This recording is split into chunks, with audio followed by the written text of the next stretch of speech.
হত্যাকাণ্ডে অর্থ লেনদেনে বেশ কয়েকজনের সংশ্লিষ্টতা পেয়েছে সিআইডি। গ্রেফতার রুহুল আমিনকে তোলা হয়েছে আদালতে বিচার দাবিতে স্কুল শিক্ষার্থীদের মানববন্ধন। ঐক্যবদ্ধ আন্দোলনের মাধ্যমে মুক্ত করা হবে বেগম জিয়াকে, বললেন মির্জা ফখরুল। আইনি পথে এগোতে হবে দলটিকে, আবেদন করতে পারে প্যারোলেরও, জবাব হানিফের।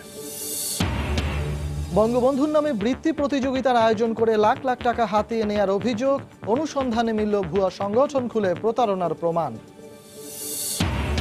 বিশ্বের সঙ্গে মিল রেখে একই দিনে রোজা ও ঈদসহ ধর্মীয় রীতি পালনে ওআইসির সিদ্ধান্ত বাস্তবায়নের দাবি আলেমদের, হাইকোর্টে রিটের ঘোষণা।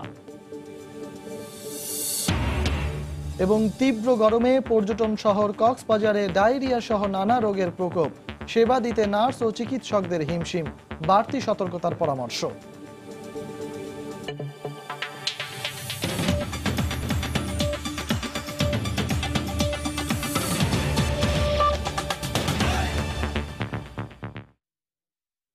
ফেনীর সোনাগাজীতে মাদ্রাসা ছাত্রী নুসরাত হত্যাকাণ্ডে অবৈধ অর্থ লেনদেনের প্রাথমিক প্রমাণ পেয়েছে সিআইডি।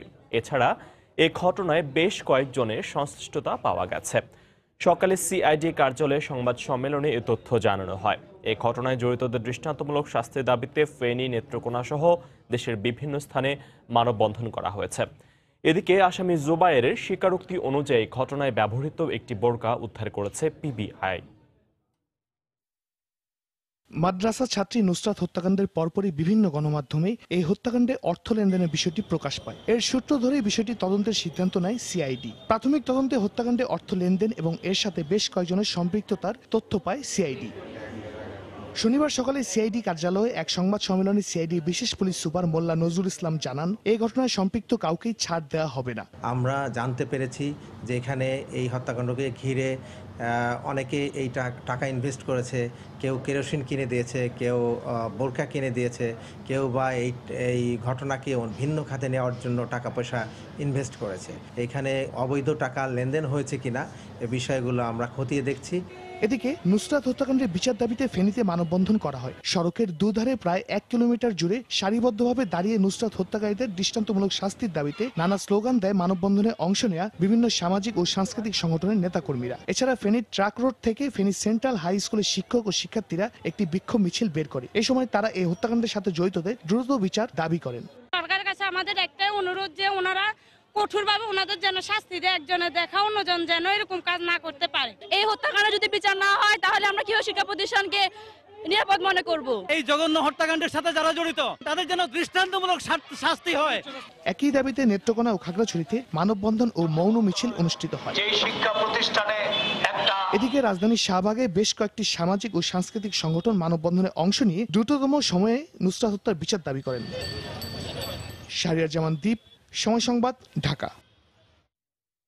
মাদ্রাসা ছাত্রী নুসরাত জাহান রাফি হত্যা মামলায় গ্রেফতার সোনাগাজী উপজেলা আওয়ামী লীগ সভাপতি রুহুল আমিন সহ 3 জনকে আদালতে হাজির করেছে পিবিআই। এই মুহূর্তে জেলার জুডিশিয়াল ম্যাজিস্ট্রেট আদালত প্রাঙ্গণে আছেন রিপোর্টার আতিয়া সজল। সরাসরি চলে যাচ্ছি তার কাছে।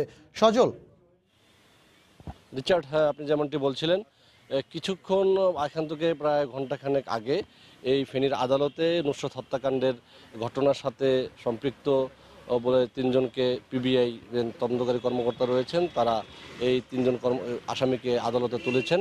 এর মধ্যে রয়েছেন ওই যে মাদ্রাসাটি রয়েছে নুসরাত জাহান রাফির ইসলামিয়া ফাজিল মাদ্রাসার যে পরিচালনা পর্ষদের সহসভাপতি মোহাম্মদ রুহুল আমিন, যাকে গতকাল পিবিআই গ্রেপ্তার করেছিল, তাকে আজকে আদালতে তোলা হয়েছে। আমরা আদালত সূত্রে জানতে পেরেছি তাকে হয়তো 7 দিনের রিমান্ড চাওয়া হবে। এছাড়া আর অন্য যে 2 আসামিকে তোলা হয়েছে, একজন হচ্ছে কামরুজ্জামান নাহার মণি, আর একজন হচ্ছে জাবেদ নামে তাকে। এই জাবেদের 7 দিনের রিমান্ড শেষে গতকালকে আদালতে আবার তার রিমান্ড বাড়ানো হয়েছে 3 দিনের রিমান্ড। তার প্রথম দিনে আজকে আবার তাকে আদালতে তোলা হলো এবং কামরুল নাহার মনির গত 17 তারিখে 5 দিনের রিমান্ড দিয়েছিলেন, আজকে আদালতে তোলা হয়েছে।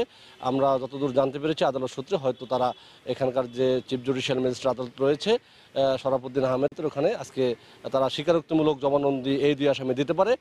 আর এই ঘটনায় এখন পর্যন্ত মোট 18 জনকে গ্রেপ্তার করেছে পিবিআই এবং পুলিশ মিলে। আর এই ঘটনায় মামলা হয়েছিল যে নুসরাত জাহান রাফির বড় ভাই নোমান বাদী হয়ে মামলা করেছিল 8 জনের বিরুদ্ধে, তারা সকলেই এখন পর্যন্ত গ্রেপ্তার রয়েছে।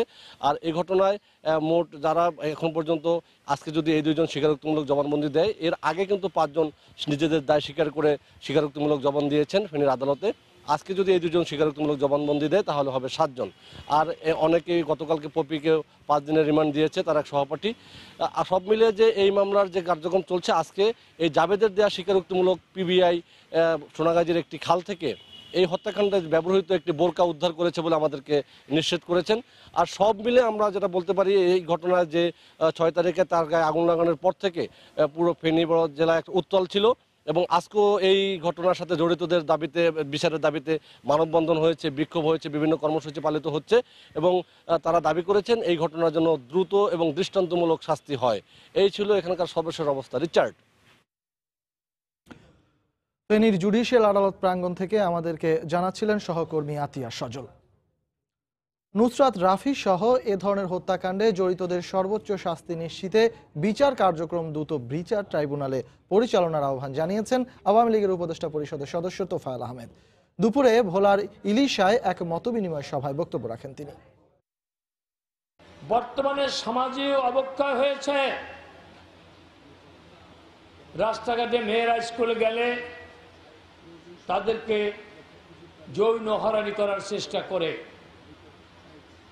ফেনীতে কি সুন্দর একটি মেয়েটি সংগ্রাম করেছে তার সংগ্রাম রক্ষা করার জন্য, কিন্তু দুর্বৃত্তরা তাকে আগুনে পুড়িয়েছে। দ্রুত বিচার হয়ে এই অপরাধী সাজা হয়, কারণ অপরাধী মনে করে যে আমি যে কোনোভাবেই হোক পার পেয়ে যাব। বাগেরহাটে 2য় শ্রেণীর এক মাদ্রাসা ছাত্রীকে ধর্ষণের ঘটনা ধামাচাপা দেওয়ার অভিযোগে অধ্যক্ষ অলিউর রহমানকে গ্রেফতার করেছে পুলিশ। ভোরে রামপাল উপজেলার ফয়লাহাট এলাকা থেকে তাকে গ্রেফতার করা হয়। এ ঘটনায় মূল অভিযুক্ত মুদি দোকানদার ফেরদৌস শেখকে গতকাল গ্রেফতার করা হয়েছে। পুলিশ জানিয়েছে 11 এপ্রিল রাতে 10 বছর বয়সী মাদ্রাসা ছাত্রীকে কৌশলে একটি ঘরে নিয়ে ধর্ষণ করে পালিয়ে যায় ফেরদৌস। মেয়েটিকে উদ্ধার করে প্রাথমিক চিকিৎসা দিয়ে ঘটনা ধামাচাপা দেওয়ার চেষ্টা করে মাদ্রাসা কর্তৃপক্ষ। 18 এপ্রিল ফকিরহাটে নানার বাড়ি ফিরে ঘটনাটি জানায় মেয়েটি। 19 এপ্রিল নির্যাতিতার মামা ফেরদৌসকে প্রধান আসামি করে 4 জনের বিরুদ্ধে মামলা করেন। অধ্যক্ষ অলিউর রহমান ও তার স্ত্রী মোর্শেদা বেগম এবং মাদ্রাসার হোস্টেল সুপার তাসলিমা বেগমের বিরুদ্ধে ঘটনাটি ধামাচাপা দেওয়ার চেষ্টার অভিযোগ আনা হয়েছে। বিএনপির ভারপ্রাপ্ত চেয়ারম্যান তারেক রহমানের বিদেশি ব্যাংক অ্যাকাউন্ট জব্দের আদালতের আদেশ উদ্দেশ্যমূলক ও হাস্যকর বলে মন্তব্য করেছেন দলের মহাসচিব মির্জা ফখরুল ইসলাম আলমগীর। বেগম জিয়ার প্যারোলে মুক্তির বিনিময়ে বিএনপির নির্বাচিতরা শপথ নেবে, এ ধরনের বক্তব্য অসত্য ও গুঞ্জন বলে মন্তব্য করেন তিনি। মির্জা ফখরুল আরও বলেন, কারাগার থেকে বেগম জিয়া গণতন্ত্রের আন্দোলনের জন্য দলীয় নেতাকর্মীদের ঐক্যবদ্ধভাবে প্রস্তুত থাকার আহ্বান জানিয়েছেন। নির্বাচনী সহিংসতায় ক্ষতিগ্রস্তদের দেখতে কুমিল্লা সফরে এসে একথা বলেন মির্জা ফখরুল। আহমেদ সালেহিনের রিপোর্ট। একাদশ জাতীয় সংসদ নির্বাচনকে কেন্দ্র করে সহিংসতায় ক্ষতিগ্রস্ত বিএনপি নেতাকর্মীদের দেখতে ও আর্থিক সহায়তা দিতে কুমিল্লা আসেন বিএনপি মহাসচিব মির্জা ফখরুল ইসলাম আলমগীর। বুড়িচংয়ে এক পথসভায় বক্তব্য রাখেন তিনি। এরপর কুমিল্লা শহরের চুয়াড়ায় বিএনপি চেয়ারপারসনের উপদেষ্টা মনিরুল হক চৌধুরীর বাসভবনে সাংবাদিকদের সঙ্গে মতবিনিময় করেন তিনি। মির্জা ফখরুল বলেন, তারেক রহমানের ব্যাংক অ্যাকাউন্ট জব্দের আদেশ উদ্দেশ্যমূলক। বেগম জিয়ার প্যারোলে মুক্তি ও নির্বাচিতদের সংসদে যোগ দেওয়ার বিষয়টি গুঞ্জন বলে মন্তব্য করেন তিনি। গুঞ্জন তো সত্য নয়। হাস্যকর যে বাংলাদেশে বসে বাংলাদেশের কোন আদালতে তার বিদেশের কোন অ্যাকাউন্ট বন্ধ করতে বলবে, তার অ্যাকাউন্ট আছে কিনা তাও আমরা জানি না, এবং সেটা কোর্টও জানে কিনা জানি না। সেখান থেকে এটাকে আমার কাছে মনে হয়েছে যে অত্যন্ত উদ্দেশ্য প্রণোদিত একটা আদেশ। পরে সেখানে এক সভায় বক্তব্য রাখেন মির্জা ফখরুল। বলেন, ক্ষমতায় না থাকলে আওয়ামী লীগের চিহ্ন থাকবে না জেরেই জোর করে টিকে থাকার চেষ্টা করছে তারা। এই সরকার তারা জনগণ থেকে সম্পূর্ণ বিচ্ছিন্ন হয়ে গেছে, জনগণ তাদের সঙ্গে নাই। সেই ধরনেই তারা বন্দুক পিস্তল নিয়েই তারা আজকে জোর করে ক্ষমতা দখল করে থাকতে চায়। গণতন্ত্রকে রক্ষার জন্য, দেশ ও নেত্রীকে মুক্ত করবার জন্য এবং বাংলাদেশের সত্যিকার অর্থেই জনগণের একটা সরকার প্রতিষ্ঠা করবার জন্য আমাদেরকে লড়াই করতে হবে, সংগ্রাম করতে হবে। আমি বিশ্বাস করি যে একমাত্র লড়াই, সংগ্রাম এর মধ্য দিয়েই আমরা দেশনেত্রীকে মুক্ত করতে পারবো এবং দেশে গণতন্ত্রকে ফিরিয়ে আনতে পারবো। সভা শেষে ক্ষতিগ্রস্ত 95 জন নেতাকর্মীর মাঝে আর্থিক সহায়তা তুলে দেন মির্জা ফখরুল। আহমেদ সালেহীন, সময় সংবাদ, কুমিল্লা। সংসদ সদস্য হিসেবে শপথ নেয়ার সঙ্গে দণ্ডপ্রাপ্ত কারাবন্দির মুক্তির বিষয়টি মেলানো বাজে দৃষ্টান্ত বলে মন্তব্য করেছেন আওয়ামী লীগের ভারপ্রাপ্ত সাধারণ সম্পাদক মাহবুবুল আলম হানিফ। দুপুরে রাজধানীর ধানমন্ডিতে দলীয় সভাপতির কার্যালয়ে দলের সম্পাদক মণ্ডলীর সভা শেষে এ কথা বলেন তিনি। হানিফ বলেন, বেগম জিয়ার মুক্তি একমাত্র আইনি পথেই সম্ভব। একজন দণ্ডপ্রাপ্ত কয়েদির মুক্তির বিষয়টা আইনি প্রক্রিয়ার মাধ্যমেই সম্পন্ন করতে হবে, এর বাইরে যাওয়ার কোনো সুযোগ নেই। বিএনপির পক্ষ থেকে বা বেগম খালেদার পক্ষ থেকে এখন অবধি স্বরাষ্ট্র মন্ত্রণালয় কোনো আবেদন করেছেন বলে আমাদের জানা নেই। দণ্ডপ্রাপ্ত কয়েদির মুক্তি বা জামিনের সঙ্গে সম্পৃক্ত হতে পারে না। যে ভোটাররা তাকে ভোট দিয়েছেন সেই ভোটারদের প্রতি দায়বদ্ধতা থেকে তার সংসদে যাওয়া উচিত। বেগম খালেদার জামিন নিয়ে এই জাতীয় সংসদের শপথ না নেওয়ার দরখাস্ত করেছেন, এটা একটা খুব বাজে দৃষ্টান্ত হিসেবে বাংলাদেশে থাকবে। বাংলার সময় আরো থাকছে। রোজা সামনে রেখে চট্টগ্রামের খাতুনগঞ্জে বেড়েছে ছোলা, আদা ও রসুনের দাম, কৃত্রিম সংকট সৃষ্টির অভিযোগ।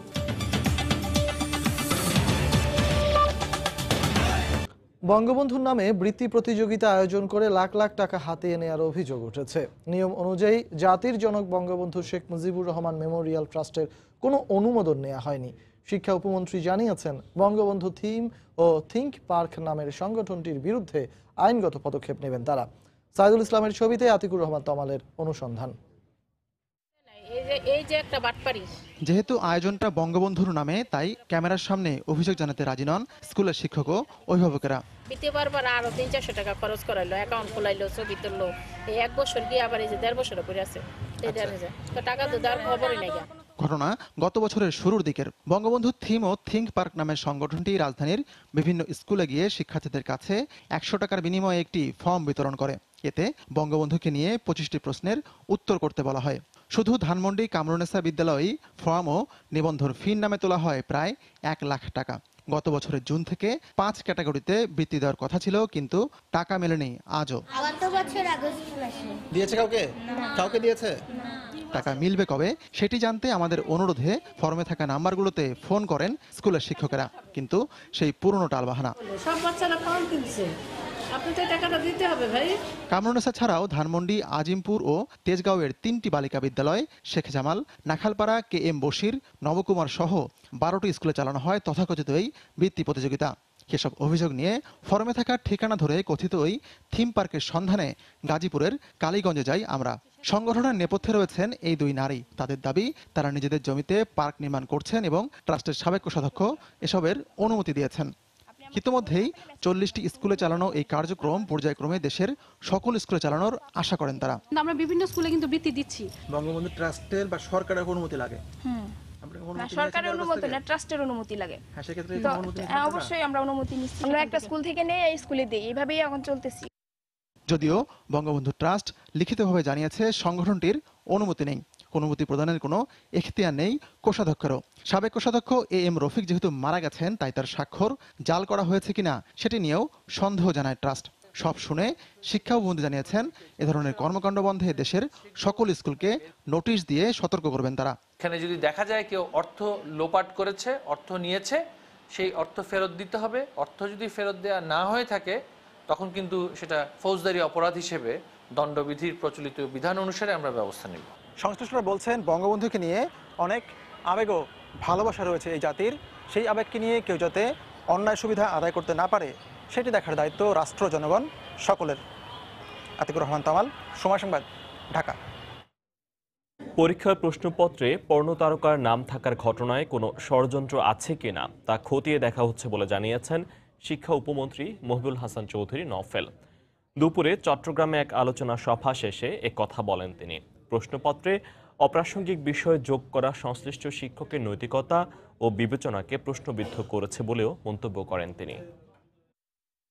তার বক্তব্য ছিল যে যেভাবে করে এই নামগুলো পত্রপত্রিকায় সবসময় দেখা যাচ্ছে, তিনি উপলব্ধি করতে পারেন নাই যে এটা আপত্তিকর কোনো অভিনেতা এই নামগুলো, তো সেটা তিনি উপলব্ধি করতে না পেরে মানবিক একটি ভুল করেছেন বলে একটি তিনি ব্যাখ্যা দিয়েছেন।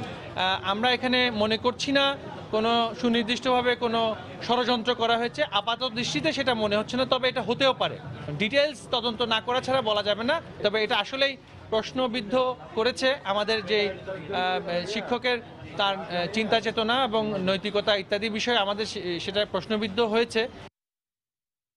সারা বিশ্বের সঙ্গে মিল রেখে একই দিনে ঈদ ও রমজান সহ ধর্মীয় অনুষ্ঠান পালনে ওআইসি সিদ্ধান্ত বাস্তবায়নের দাবি জানিয়েছেন আলেম সমাজ। সকালে রাজধানীর জাতীয় প্রেস ক্লাবে সংবাদ সম্মেলনে তারা দাবি করেন, কোরআন সুন্নাহ অনুযায়ী বিশ্বে অভিন্ন দিনে ঈদ, রমজান, আশুরা পালনের বিধান রয়েছে। ওআইসি সিদ্ধান্ত বাস্তবায়নে চলতি সপ্তাহে হাইকোর্টে রিট করা হতে পারে বলেও সংবাদ সম্মেলনে জানানো হয়। বাংলাদেশে রমজান, ঈদ সহ ধর্মীয় অন্য দিবস পালনে হিজরি মাসের তারিখ নির্ধারণের ক্ষেত্রে বিবেচনায় নেওয়া হয় দেশের যে কোনো জায়গায় চাঁদ দেখাকে। সেক্ষেত্রে বিশ্বের বেশিরভাগ দেশের সঙ্গেই বাংলাদেশের হিজরি মাসের তারিখের মিল থাকে না। 1986 সালে স্থায়ী সদস্যদের ঐক্যমত্যের ভিত্তিতে মুসলিম দেশগুলোর সংগঠন ওআইসি সিদ্ধান্ত নেয় বিশ্বের যে কোনো দেশে চাঁদ উঠলেই স্থানীয় সময় অনুযায়ী একই দিনে রোজা ও ঈদ পালন করার। শনিবার রাজধানীতে এক সংবাদ সম্মেলনে সারা বিশ্বের সঙ্গে মিল রেখে একই দিনে রোজা ও ঈদ পালন করার দাবি জানান আলেমদের একটি অংশ। তারা বলেন, বিশ্বের অন্য মুসলিম দেশগুলো ওআইসির সিদ্ধান্ত মেনে নিলেও বাংলাদেশে এখনো তা কার্যকর হয়নি। ভারত, বাংলাদেশ, পাকিস্তান এই তিনটি দেশ ছাড়া পূর্বে পশ্চিমে সবাই একই তারিখে করে। কোরআন সুন্নাহর থেকে উৎকলিত উচ্চারিত গবেষণালব্ধ বহুদিনের পরিশ্রমের ফল আমরা ওআইসি ফিকহ একাডেমির মুফতিগণের সেই সিদ্ধান্তকে মেনে নিব। সংবাদ সম্মেলনে বলা হয়, কোরআন হাদিসে রোজা ও ঈদের ক্ষেত্রে চাঁদ দেখার বিধান থাকলেও তা নির্দিষ্ট কোনো স্থানে দেখার বাধ্যবাধকতা নেই। এগুলো নিয়ে আমি গা জুড়ি করে যদি বসে থাকি তাহলে কি মুসলিম উম্মা কথাটা কি আঞ্চলিক? মুসলিম উম্মা কথাটা হচ্ছে সারা বিশ্ব নিয়ে। তোমরা একই দিনে সবাই রোজা শুরু করবে আর একই দিনে তোমরা রোজা শেষ করবে, এটা তো একটা হাদিস। এই হাদিসটা আমরা মানছি না। পৃথিবীর যে কোনো মুসলিম দেশে চাঁদ দেখা গেলে আমরা ধরে নেব সমস্ত উম্মতের পরে সেটা জারি হয়ে গেল। আশা করি এই ঘোষণাটা প্রধানমন্ত্রী দেখবেন। ওআইসির সিদ্ধান্ত বাস্তবায়নে চলতি সপ্তাহেই হাইকোর্টে রিট করার ঘোষণা দেওয়া হয় সংবাদ সম্মেলনে। আগামী 2-1 দিনের মধ্যে ইনশাআল্লাহ আমরা হাইকোর্টে রিট করব। সারা বিশ্বে একই দিনে রোজা ও ঈদ পালন হলে মুসলিম বিশ্বের ভ্রাতৃত্ব আরো জোরদার হবে বলেও মন্তব্য করা হয় সংবাদ সম্মেলনে। ফারুক ভূঁইয়া, রবিন, সময় সংবাদ, ঢাকা। পর্যাপ্ত সরবরাহ ও আন্তর্জাতিক বাজারে প্রতি টনের বুকিং রেট $7 কমলেও দেশের বাজারে নিয়ন্ত্রণে আসছে না ছোলার দাম। চট্টগ্রামের খাতুনগঞ্জের পাইকারি বাজারে এক সপ্তাহের ব্যবধানে সব ধরনের ছোলার দাম কেজিতে 3 থেকে 5 টাকা পর্যন্ত বেড়েছে। বাড়তি আদা ও রসুনের দামও। তবে সরবরাহ বাড়ায় চিনি ও ভোজ্য তেলের দাম নিয়ন্ত্রণে আসতে শুরু করেছে। বিস্তারিত জানাচ্ছেন কমল দে। পবিত্র রমজান মাসে ইফতারের অন্যতম অনুষঙ্গ ছোলা, আর যে কারণে এ মাসকে কেন্দ্র করে চলে ছোলার বাজার। বিগত বছরগুলোর মতো এই বছরও রোজা শুরুর আগে থেকেই দেশের বৃহত্তম পাইকারি বাজার খাতুনগঞ্জে ছোলার দাম ঊর্ধ্বমুখী। গত এক মাসে রপ্তানিকারক দেশ অস্ট্রেলিয়ায় প্রতি টন ছোলার বুকিং রেট $640 থেকে কমে $580 এসে দাঁড়িয়েছে।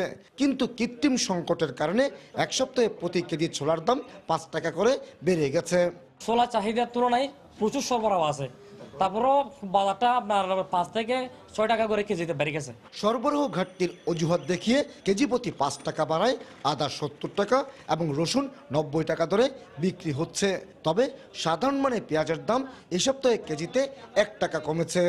এই সপ্তাহে ধরেন আদাটা আপনার 2-3 টাকা বাড়ছে কেজিতে, আর রসুন 80-82 টাকা ছিল, আজকে 88-90 টাকা বিক্রি করতেছে আর কি। আর পেঁয়াজ একটু আমদানি বেশি, এর জন্য গত সপ্তাহ থেকে এই সপ্তাহে 1 টাকা আটানো একটু কমতে দিবে। বেশ কিছুদিন ধরে চিনির দাম বাড়লো, এই সপ্তাহে মন প্রতি কমেছে 20 টাকা। রমজানে চিনি বাজার বাড়ার তেমন কোনো আশঙ্কা নেই, পর্যাপ্ত চিনি আছে। তারপরও যেহেতু বাড়তি চাহিদা হয়, সেই কারণে হয়তো 10-20 টাকা প্রতি মনে বাড়া কমার মধ্যে থাকবে বাজার। এদিকে এই সপ্তাহ মনপ্রতি 20 থেকে 25 টাকা কমেছে সব ধরনের ভোজ্য তেলের দাম।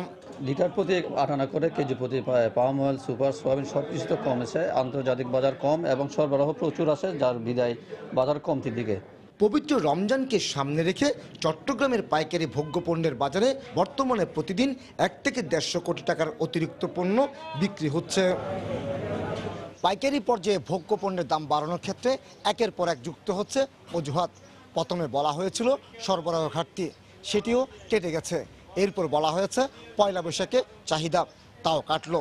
এখন বলা হচ্ছে আসন্ন পবিত্র শবে বরাতের কারণে চাহিদা বাড়ায় কিছু কিছু ভোগ্যপণ্যের দাম বাড়ানো হচ্ছে, কিন্তু এখনও রমজান অনেকটা বাকি। চট্টগ্রামের খাতুনগঞ্জ থেকে কমল দে, সময় সংবাদ। পিরোজপুরের মঠবাড়িয়ায় বেড়িবাঁধ নির্মাণের কাজ অসম্পূর্ণ রেখেই ঠিকাদারদের চলে যাওয়ার অভিযোগ উঠেছে। পানি উন্নয়ন বোর্ড বলছে নানা জটিলতায় ঠিকাদাররা কাজ বন্ধ করে চলে গেছে। এতে ভাঙন আতঙ্কে রয়েছেন বলেশ্বর নদী পাড়ের কয়েক হাজার গ্রামবাসী। সেই সঙ্গে বাঁধ নির্মাণের জন্য জমি অধিগ্রহণের টাকা না পাওয়ায় ক্ষোভ প্রকাশ করেন অনেকে। পিরোজপুর প্রতিনিধি জিয়াউল হকের পাঠানো তথ্য ছবিতে রিপোর্ট। পিরোজপুরের দুর্যোগ ঝুঁকিপূর্ণ উপজেলা মঠবাড়িয়া বঙ্গোপসাগরের কাছাকাছি থাকায় সবচেয়ে বেশি ক্ষতিগ্রস্ত হয় এই উপজেলার বড় মাছুয়া ইউনিয়নের গ্রামবাসীরা। বিগত সিডরে এই ইউনিয়নের কয়েক হাজার ঘরবাড়ি বিধ্বস্ত হওয়ার পাশাপাশি প্রাণহানিরও ঘটনা ঘটে।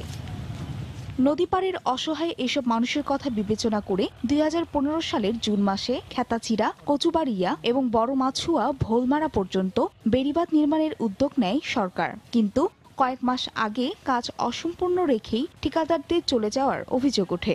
এই নিয়ে ভাঙ্গন আতঙ্কে আছেন গ্রামবাসী। আগামী বর্ষা মৌসুমে বড় ধরনের দুর্যোগের আশঙ্কা করছেন তারা। এছাড়া গ্রামবাসীদের জমি অধিগ্রহণ করলেও সরকার পাওনা টাকা পরিশোধ না করায় ক্ষোভ প্রকাশ করেন অনেকে। বেড়িবাঁধ হলো না, কাজটা ফালাইতে চলে গেছে আর আমরা মূল্য টাকাটাও পাইলাম। বর্ষার সিজন আইছে, জবা উঠলে তো দুনিয়াদারি তলাই যায়। সুলিষ্ট করার কথা হ্যাঁ করে নাই, বেড়িবাঁধটাও হয় না, এই আমাদের দুর্ভোগে ফলাই দিয়ে গেছে। পানি উন্নয়ন বোর্ড বলছে নানা জটিলতায় স্থানীয়দের অনেকেই জমি অধিগ্রহণের টাকা পাননি, তাই জমি না ছাড়াই ঠিকাদাররা কাজ অসম্পূর্ণ রেখেই চলে গেছে।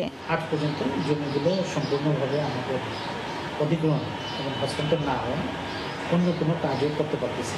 আগামী বর্ষায় জরুরি কাজের তালিকায় অন্তর্ভুক্ত করে রেখেছি। 2015 সালের জুলাই মাসে বিশ্বব্যাংকের emergency 2007 cycle recovery and registration project ECRRP এর আওতায় 75 কোটি টাকা ব্যয়ে স্লুইস গেট সহ বেড়িবাঁধ দুটির নির্মাণ কাজ শুরু হয়। আর প্রকল্পের মেয়াদ শেষ হয় 2018 সালের জুলাই মাসে। নির্ধারিত সময়ের মধ্যে কাজ শেষ না হওয়ায় 25 কোটি টাকা ফেরত নেয় বিশ্বব্যাংক। এছাড়া জমি অধিগ্রহণের জন্য 7 কোটি টাকা বরাদ্দ দেওয়া হলেও এখনো 1/3 টাকা অপরিশোধিত রয়েছে। সময় সংবাদ, পিরোজপুর। বাংলা সময়ে আরো থাকছে। ময়মনসিংহের আলালপুরে ট্রাক চাপায় সিএনজি অটোরিকশার 4 যাত্রী নিহত, আহত 2।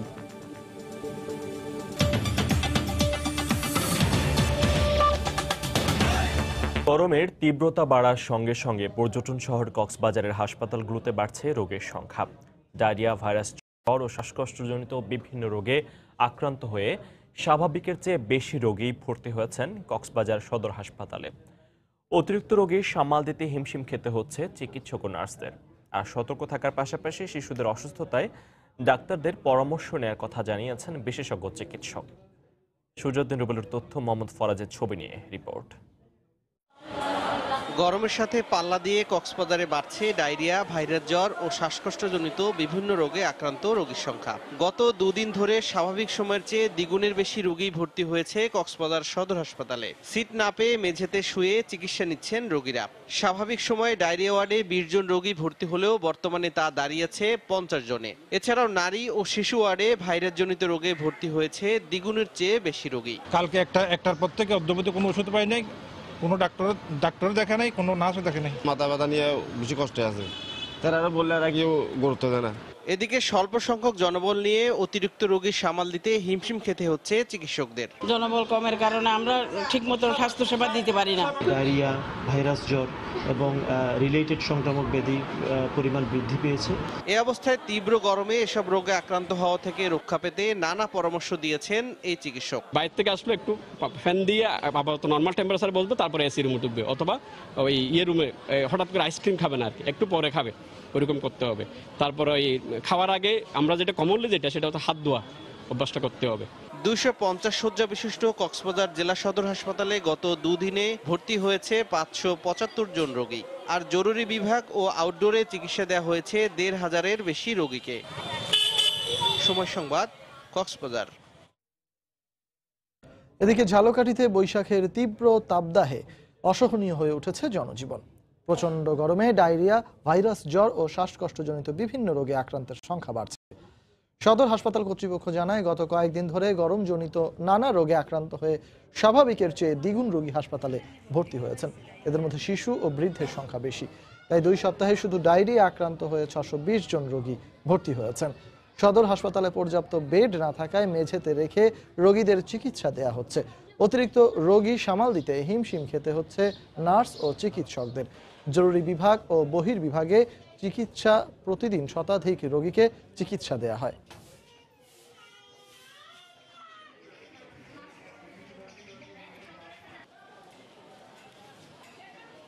বাচ্চাদের থেকে বয়স্করাই বেশি অসুস্থ হচ্ছে, আর আমরা যে কাজ করতে আমাদের অনেক অসুবিধা হচ্ছে, যে পরিমাণ বেড আছে ওই পরিমাণে ওর থেকে রুগী অনেক বেশি, এর জন্য আমরা হিমশিম খেয়ে যাচ্ছি। এখানে পর্যাপ্ত স্যালাইন ওষুধের ব্যবস্থা আছে, আর এই গরমে ডায়রিয়ার প্রকোপটা বেশি। এটা তো করণীয় হচ্ছে বাইরের খাবার এগুলো না খাওয়াটাই ভালো হবে, আর পর্যাপ্ত পানি, পরিষ্কার মানে ফুটানো পানি খেতে হবে। ময়মনসিংহ সিটি কর্পোরেশন নির্বাচনকে সামনে রেখে প্রচারণায় ব্যস্ত প্রার্থীরা। ভোটারদের মন জয় করতে সকাল থেকে মধ্যরাত পর্যন্ত ভোটারদের দ্বারে দ্বারে ছুটছেন কাউন্সিলর প্রার্থীরা, দিচ্ছেন উন্নয়নের নানা প্রতিশ্রুতি। নগরীর 33টি ওয়ার্ডে সাধারণ কাউন্সিলর পদে 242 জন এবং 11টি সংরক্ষিত ওয়ার্ডে নারী কাউন্সিলর পদে 70 জন প্রার্থী প্রতিদ্বন্দ্বিতা করছেন। আগামী 5ই মে সিটি কর্পোরেশনের ভোট গ্রহণের কথা রয়েছে। মেয়র পদে কোনো প্রতিদ্বন্দ্বী প্রার্থী না থাকায় বিনা প্রতিদ্বন্দ্বিতায় নির্বাচিত হয়েছেন আওয়ামী লীগের প্রার্থী ইকরামুল হক টিটু।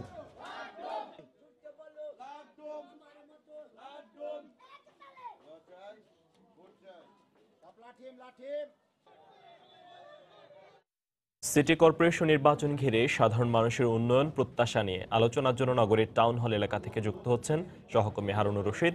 চলে যাচ্ছি তার কাছে। আগামী 5 মে ময়মনসিংহ সিটি কর্পোরেশনের নির্বাচন অনুষ্ঠিত হবে। ইতিমধ্যেই মেয়র পদে আওয়ামী লীগের প্রার্থী ইকরামুল হক টিটু তিনি বিনা প্রতিদ্বন্দ্বিতায় নির্বাচিত হয়েছেন। তবে ময়মনসিংহের এই সিটি কর্পোরেশনের যে 33টি ওয়ার্ড রয়েছে, ওয়ার্ডগুলোতে নির্বাচন হচ্ছে কাউন্সিলর পদে, এবং প্রতিটি ওয়ার্ডেই একাধিক প্রার্থী আছেন এবং জমজমাট প্রচার প্রচারণা ইতিমধ্যেই শুরু হয়েছে এবং নির্বাচন নিয়ে ইতিমধ্যেই কথাবার্তা শুরু হয়েছে এবং এই ময়মনসিংহ শহরের সমস্যা সম্ভাবনা নিয়ে আলোচনা সমালোচনা চলছে। আমরা এই বিষয়ে কথা বলার জন্য আছি। আমি প্রথমেই যেতে চাই, আমার ডান পাশে আছেন অধ্যক্ষ ডক্টর মোহাম্মদ শাহাবুদ্দিন, যিনি পরিবেশ রক্ষা উন্নয়ন আন্দোলনের সভাপতি। আমি আপনার কাছে একটু জানতে চাইবো যে নতুন সিটি কর্পোরেশনের যে নতুন পরিষদ আসবে তাদের কাছে আপনাদের কি প্রত্যাশা বা আপনারা কোন বিষয়টিকে প্রাধান্য দিচ্ছেন উন্নয়নের ক্ষেত্রে? আগামী 5 তারিখে সিটি কর্পোরেশন নির্বাচন আমরা জানি। ইতিমধ্যে আমাদের সম্মানিত মেয়র বিনা প্রতিদ্বন্দ্বিতা নির্বাচিত হয়েছেন। আমরা আশা করি তার নেতৃত্বে যারা নির্বাচিত হয়ে আসবে 5 তারিখে সকলে মিলে যে বিষয়টির উপর জোর দিবেন, একেবারে আমি বলবো দৃঢ় মনোভাব নিয়ে, সেটি হচ্ছে শহরের রাস্তাঘাটগুলো প্রশস্ত করতে হবে, যেটা খুবই জরুরি।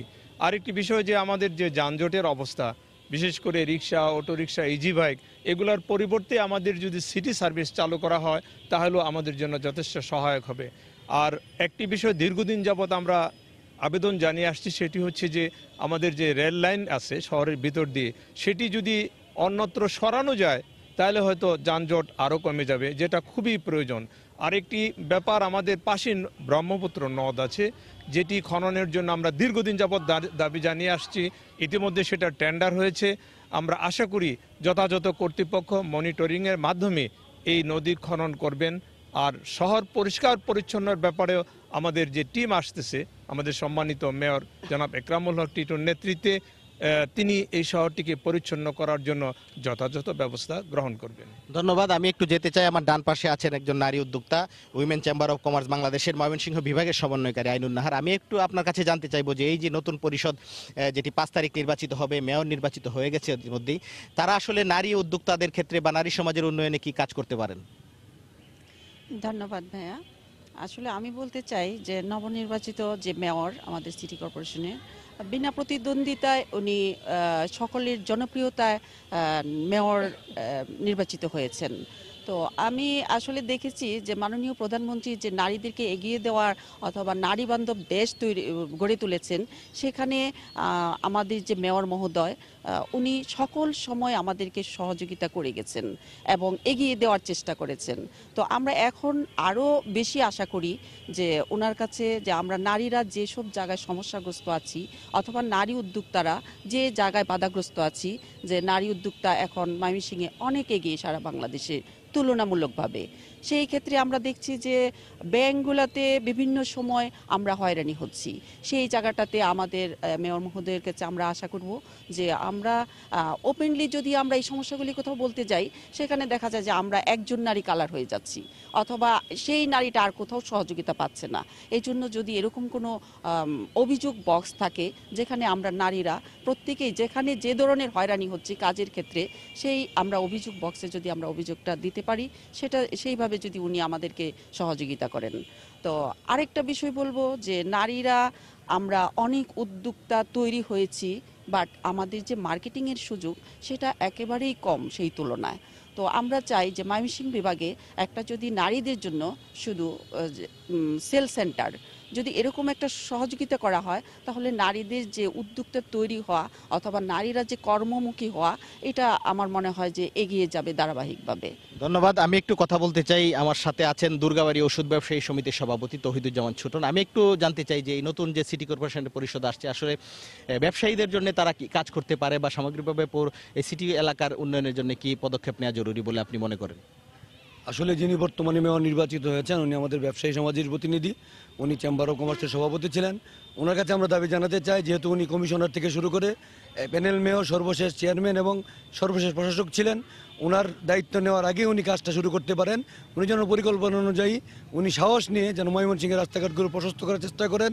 দল মত নির্বিশেষে ক্ষতিগ্রস্ত কী হবেন সে চিন্তা না করে শহরটাকে রাস্তাগুলো বড় করতে হবে। বিশেষ করে নতুন যে সিটি কর্পোরেশন গঠিত হয়েছে সেখানে প্ল্যানিং করার সুযোগ আছে, সেখানে যেন প্ল্যান করে রাস্তাঘাট তৈরি করা হয়, ড্রেনেজ ব্যবস্থা নির্মাণ করা হয়। আরেকটা জিনিস বলতে চাই, সেটি হচ্ছে ময়মনসিংহে অনেক একটি মাত্র ময়লা ফেলার বাগার আছে, সেটি যেন এখন ছড়িয়ে দেওয়া হয়। অনেক জায়গা এখন পাওয়া যাবে, শহরের বিভিন্ন প্রান্তে যেন ময়লা ফেলার জায়গা তৈরি করা হয় এবং এগুলোকে বিজ্ঞানসম্মতভাবে রিসাইক্লিং করে যেন অন্যভাবে উপকারী জৈব সার তৈরি করা যায়, এমন একটি ব্যবস্থা গ্রহণ করতে হবে।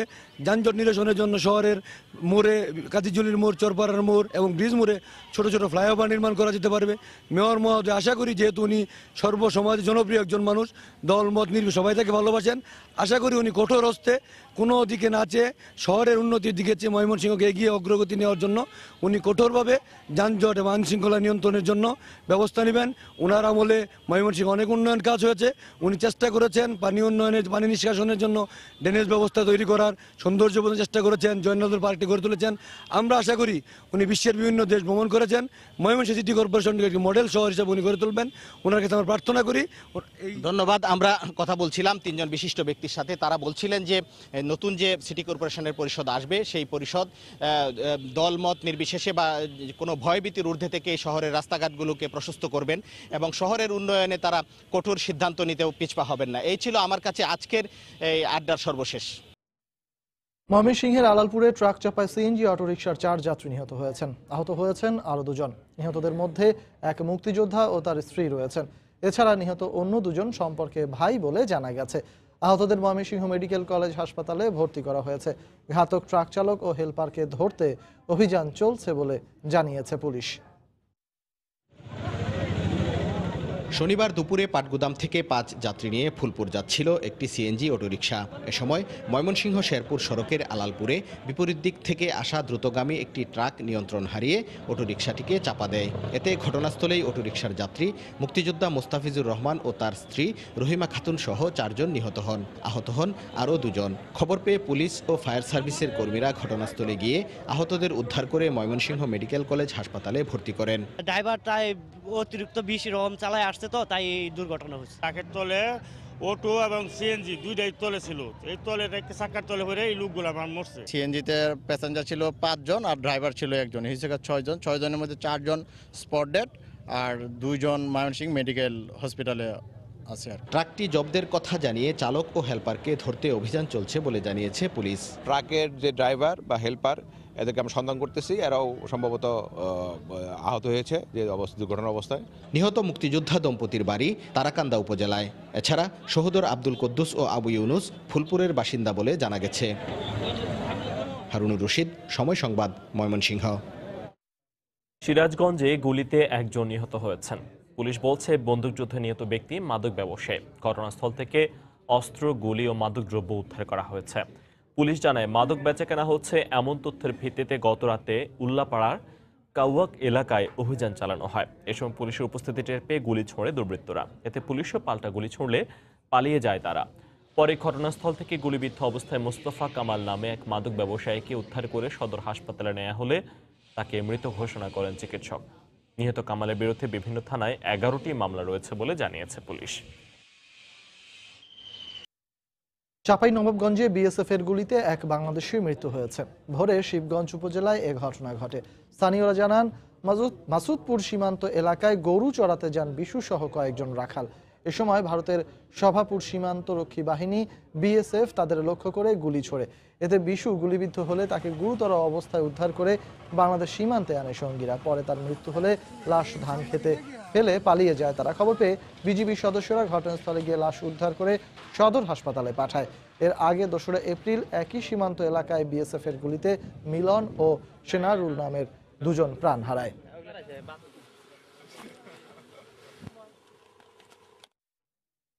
ঠাকুরগাঁওয়ের সুখ নদীর সীমানা নির্ধারণ ও অবৈধ দখলদার চিহ্নিতে কাজ শুরু হয়েছে। সকালে কর্মসূচির উদ্বোধন করেন স্থানীয় সংসদ সদস্য রমেশ চন্দ্র সেন। এ সময় জেলা প্রশাসক ডক্টর KM কামরুজ্জামান সেলিম সহ জেলা ও উপজেলা প্রশাসনের কর্মকর্তারা উপস্থিত ছিলেন। প্রথম পর্যায়ে জেলা শহরের সুখ নদীর সীমানা নির্ধারণ করা হবে। একই সঙ্গে অবৈধ দখলদার ও স্থাপনা চিহ্নিত করে তালিকা করা হবে। এরপর নদী দখলমুক্ত করতে উচ্ছেদ অভিযান চালানো হবে বলে জানিয়েছে জেলা প্রশাসন। অনুষ্ঠানে সংসদ সদস্য রমেশ চন্দ্র সেন বলেন, উন্নয়নের ধারাবাহিকতায় নদীর পরিবেশ ও ভারসাম্য রক্ষার কাজ করে যাচ্ছে বর্তমান সরকার।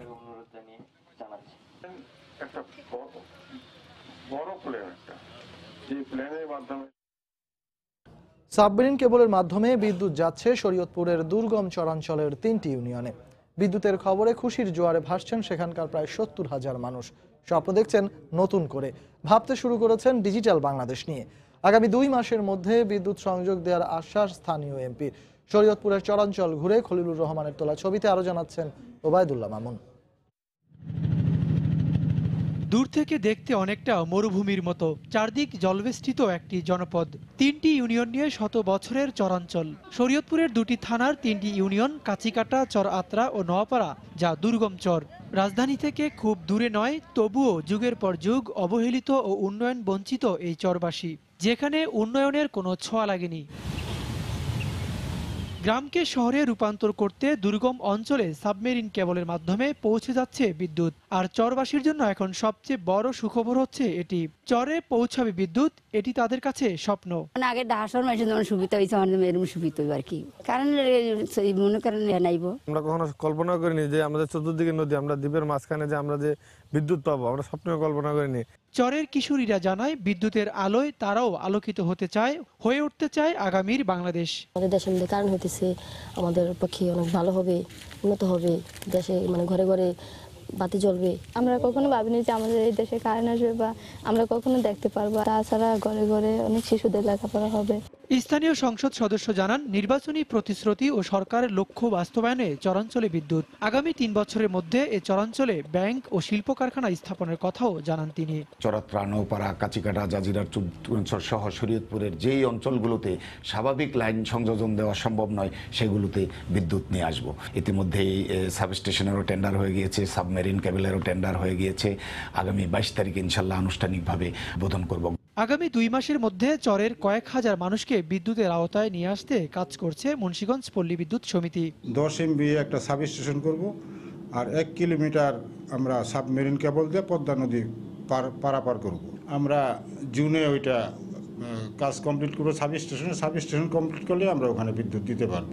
প্রায় 40 কোটি টাকা ব্যয়ে সাবস্টেশন কেন্দ্র নির্মাণের মাধ্যমে চরাঞ্চলে বিদ্যুৎ সঞ্চালন করা হবে। চারদিকে জল দ্বারা বেষ্টিত শরীয়তপুরের পদ্মার এই চরাঞ্চলটিতে স্বাধীনতার গত 48 বছরেও এখানে বিদ্যুতের আলো পৌঁছায়নি, অথচ এই চরাঞ্চলে 70,000 মানুষের বসবাস। সাবমেরিন কেবলের মাধ্যমে এখানে খুব শীঘ্রই পৌঁছে যাচ্ছে বিদ্যুতের আলো। আলোকিত হবে চরাঞ্চলের আগামী প্রজন্ম। ওবায়দুল্লাহ মামুন, সময় সংবাদ, শরীয়তপুর। বাংলা সময়ের পর্যায়ে শীর্ষ সংবাদ জানিয়ে দিচ্ছি আরেকবার। নুসরাত হত্যাকাণ্ডে অর্থ লেনদেনে বেশ কয়েকজনের সংশ্লিষ্টতা পেয়েছে সিআইডি। গ্রেফতার রুহুল আমিনকে তোলা হয়েছে আদালতে। বিচার দাবিতে স্কুল শিক্ষার্থীদের মানববন্ধন। ঐক্যবদ্ধ আন্দোলনের মাধ্যমে মুক্ত করা হবে বেগম জিয়াকে, বললেন মির্জা ফখরুল। আইনি পথে এগোতে হবে দলটিকে, আবেদন করতে পারে প্যারোলেরও, জবাব হানিফের। বঙ্গবন্ধুর নামে বৃত্তি প্রতিযোগিতার আয়োজন করে লাখ লাখ টাকা হাতিয়ে নেয়ার অভিযোগ। অনুসন্ধানে মিলল ভুয়া সংগঠন খুলে প্রতারণার প্রমাণ। বিশ্বের সঙ্গে মিল রেখে একই দিনে রোজা ও ঈদ সহ ধর্মীয় রীতি পালনে ওআইসির সিদ্ধান্ত বাস্তবায়নের দাবি আলেমদের, হাইকোর্টে রিটের ঘোষণা। এবং তীব্র গরমে পর্যটন শহর কক্সবাজারে ডায়রিয়া সহ নানা রোগের প্রকোপ, সেবা দিতে নার্স ও চিকিৎসকদের হিমশিম, বাড়তি সতর্কতার পরামর্শ। এই ছিল বাংলার সময়। যে কোনো খবর পেতে ভিজিট করুন সময়নিউজ.tv। আপনার মোবাইলে সময় সংবাদ দেখতে ও সকল খবর পেতে ডাউনলোড করুন সময় অ্যাপ। আর সঙ্গে থাকুন সময়ের।